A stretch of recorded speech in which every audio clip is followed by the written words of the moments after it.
salam di dalam Dharma. Namo Sang Hyang Adi Budaya, Namo Budaya.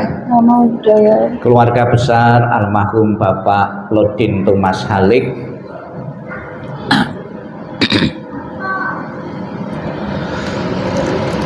pernah di zaman Sang Buddha ada seorang pemuda yang baru saja ditinggal kematian oleh ayahnya, seperti yang dialami keluarga Anda saat ini.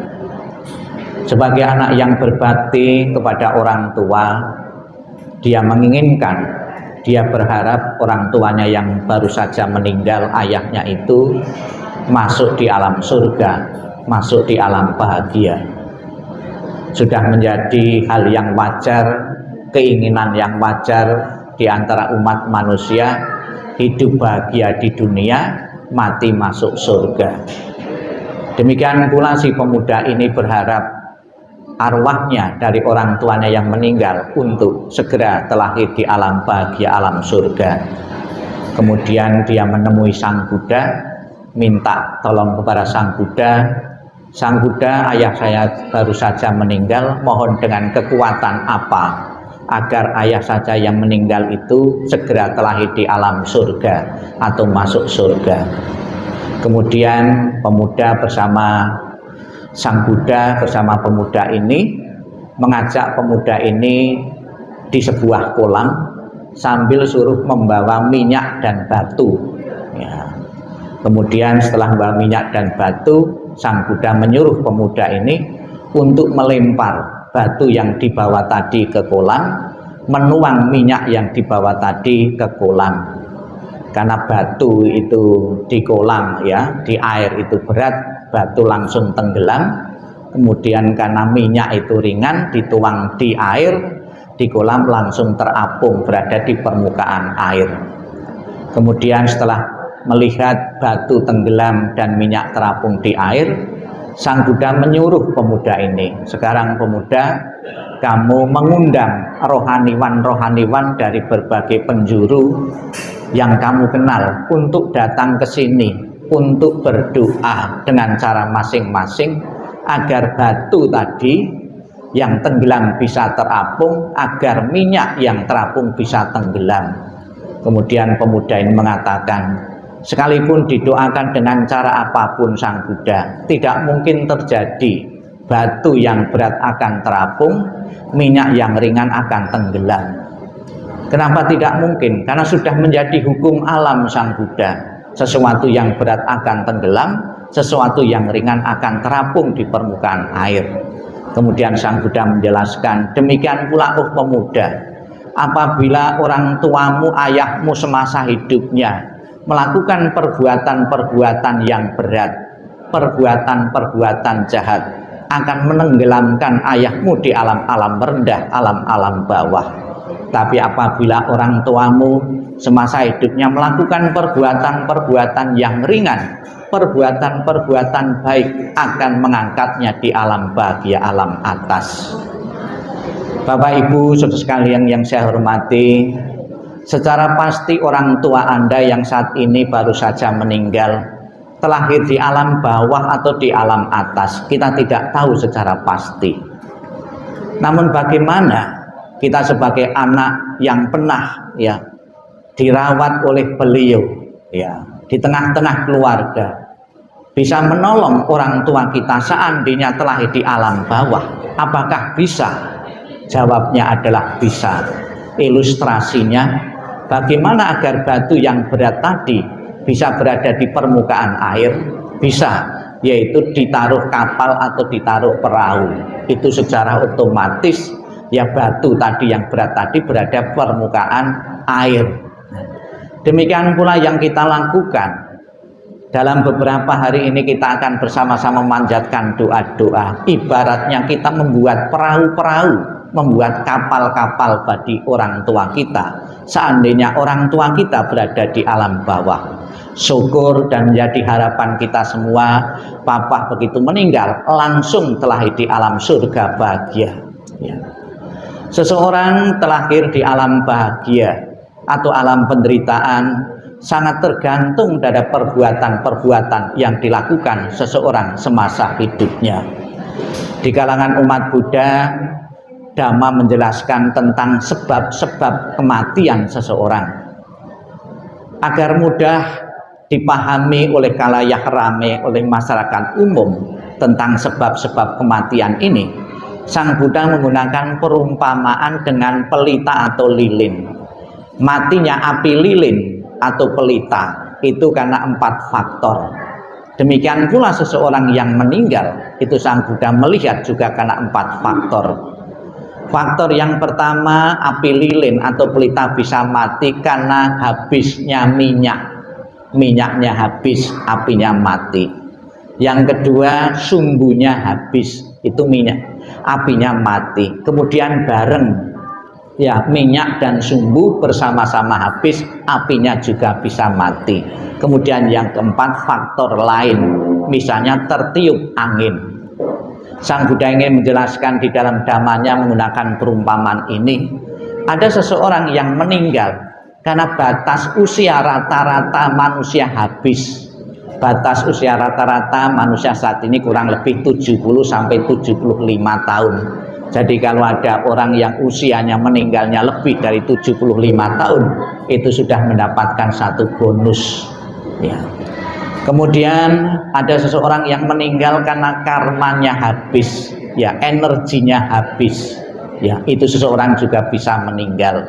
Kemudian bersamaan batas usianya habis, energi kekuatannya habis juga akan meninggal. Dan faktor yang keempat, mungkin karena satu kasus kecelakaan seperti tertiup angin di luar dugaan, ya, itu ada beberapa, ya, itu.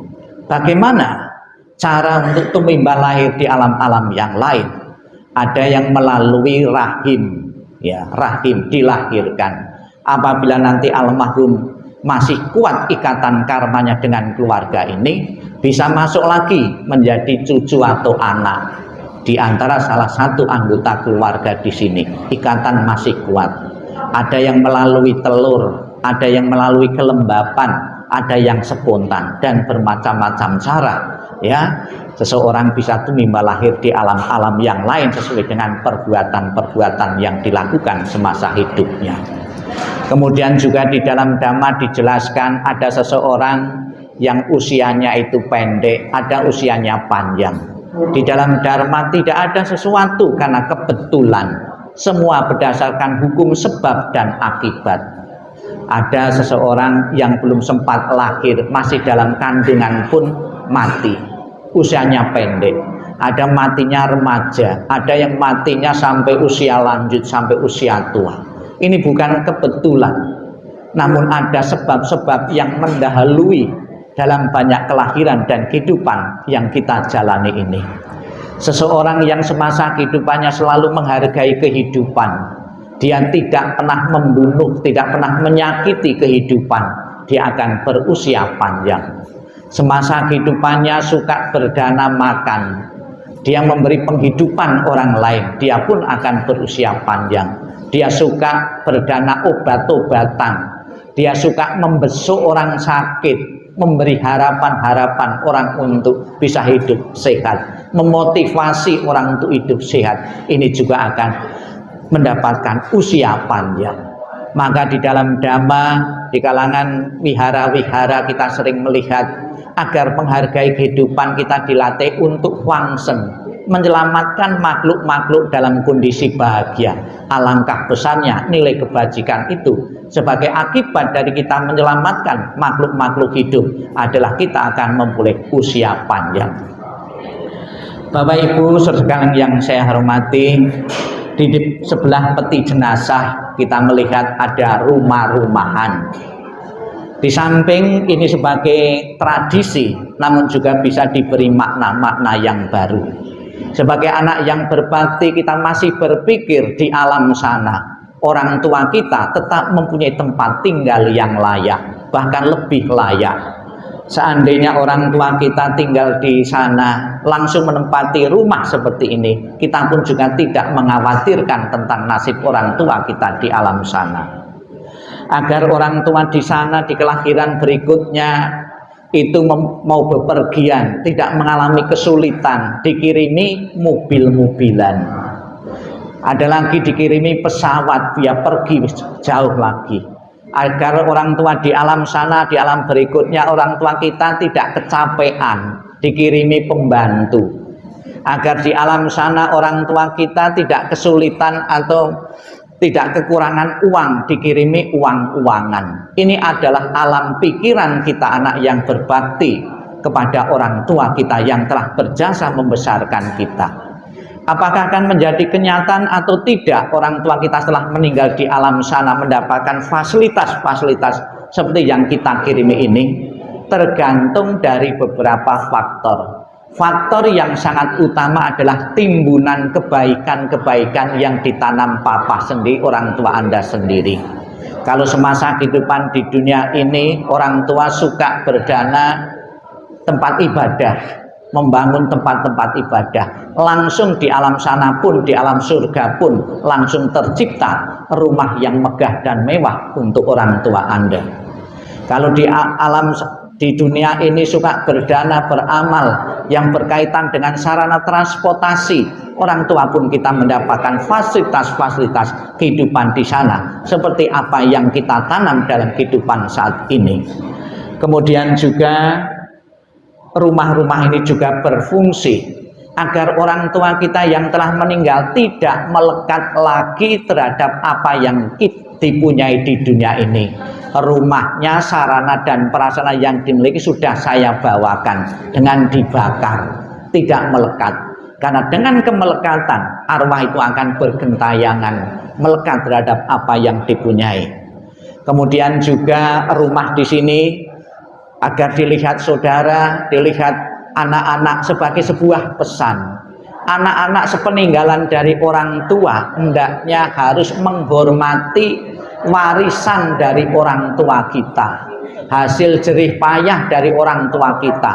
Jangan sampai sepeninggalan dari orang tua anak-anak berpikir untuk menjual. Waktu orang tua masih hidup kita sungkan, tapi setelah meninggal apa yang dihasilkan oleh orang tua, anak-anak berpikir untuk menjual saja. Artinya kita tidak menghormati jerih payah dari orang tua kita. Ya.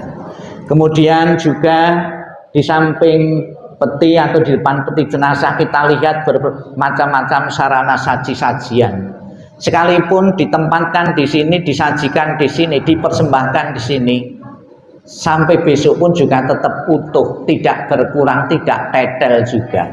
Namun apakah masih mempunyai nilai manfaat? Tetap mempunyai nilai manfaat. Saya disimpatiki anak-anakku tetap memberikan persajian makanan ini.